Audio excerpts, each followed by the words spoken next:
അടിമുടി മുടിഞ്ഞു നിൽക്കുകയാണ് പാകിസ്ഥാൻ എന്ന് പറയുന്ന രാജ്യം. ഇന്ത്യ ഇൻഡസ് വാട്ടർ ട്രീറ്റി നിർത്തലാക്കിയ ശേഷം പാകിസ്ഥാനിൽ വെള്ളമില്ല എന്നുള്ളത് ഒരു വസ്തുതയാണ്.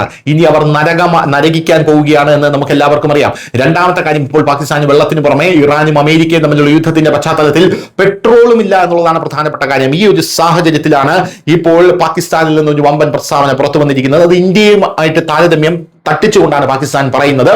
ഇറാനും അമേരിക്കയും തമ്മിലുള്ള സംഘർഷത്തിന്റെ നേരിട്ടുള്ള ആഘാതം അയൽ രാജ്യമായ പാകിസ്ഥാനിലാണ് ഇപ്പോൾ ഏറ്റവും കൂടുതൽ കാണപ്പെടുന്നത്. പാകിസ്ഥാനിലെ എണ്ണ പ്രതിസന്ധി വളരെ രൂക്ഷമായതിനാൽ ഇപ്പോൾ അവിടുത്തെ മന്ത്രിമാർക്ക് പോലും തങ്ങളുടെ നിസ്സഹായത പരസ്യമായി സമ്മതിക്കേണ്ടി വന്നിരിക്കുന്നു എന്നുള്ളതാണ് പ്രധാനപ്പെട്ട കാര്യം. പാകിസ്ഥാന്റെ കൈവശം ഒരാഴ്ചത്തേക്കുള്ള ക്രൂഡ് ഓയിൽ മാത്രമേ ഇനി സ്റ്റോക്ക് ഉള്ളൂ എന്നുള്ളതാണ് പ്രധാനപ്പെട്ട കാര്യം. പാകിസ്ഥാനിൽ ഇപ്പോൾ 5 മുതൽ 7 ദിവസത്തെ വരെ ക്രൂഡ് ഓയിൽ സ്റ്റോക്ക് മാത്രമേ ബാക്കിയുള്ളൂ എന്ന് പാകിസ്ഥാൻ പെട്രോളിയം മന്ത്രി അലി പർവേസ് മാലിക് ക്യാമറയ്ക്ക് മുന്നിൽ സമ്മതിച്ചു.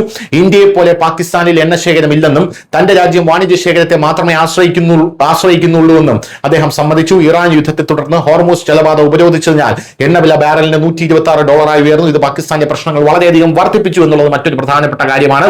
ഇന്ത്യയെ പോലെ അല്ല ഞങ്ങൾ ദരിദ്ര രാജ്യമാണ്. ഇന്ത്യയെ പോലെ ഒരൊറ്റ ഒപ്പിൽ പെട്രോളിംഗ് എത്തിക്കാനുള്ള ഗതിയൊന്നും ഞങ്ങൾക്കില്ല എന്ന് പാകിസ്ഥാന്റെ മന്ത്രി തന്നെ തുറന്ന് സമ്മതിക്കുന്ന ഒരു കാഴ്ചയാണ് നമുക്ക് കാണാനായി സാധിക്കുന്നത്. ഇന്ത്യയുടെ എണ്ണ ശേഖരത്തിലും സാമ്പത്തിക ശക്തിയിലും പാകിസ്ഥാൻ ഇപ്പോൾ ആശങ്ക പ്രകടിപ്പിച്ചിരിക്കുകയാണെന്നാണ് മനസ്സിലാക്കാൻ സാധിക്കുന്നത്. ഇന്ത്യയുമായി താരതമ്യപ്പെടുത്തുമ്പോൾ ഇന്ത്യയിൽ 60 മുതൽ 70 ദിവസം വരെ എണ്ണ ശേഖരം ഉണ്ടെന്നും പ്രതിസന്ധി ഘട്ടങ്ങളിൽ ഉടനടി ഉപയോഗിക്കാമെന്ന് പാകിസ്ഥാൻ മന്ത്രി പറഞ്ഞു. ഇതിനു പുറമെ $600 ബില്യൺ വിദേശ നാണയ ശേഖരം ഉള്ളതിനാൽ ഇന്ത്യക്ക് ഈ പ്രതിസന്ധിയെ നേരിടാൻ കഴിയും. IMF-ൽ നിന്ന് ഇന്ത്യയിൽ സമ്മർദ്ദമില്ല. കൂടാതെ മതിയായ സാമ്പത്തിക ഇടമുള്ളതിനാൽ നികുതി കുറച്ചുകൊണ്ട് സാധാരണക്കാർക്ക് ആശ്വാസം നൽകാനും ഇന്ത്യക്ക് കഴിയും.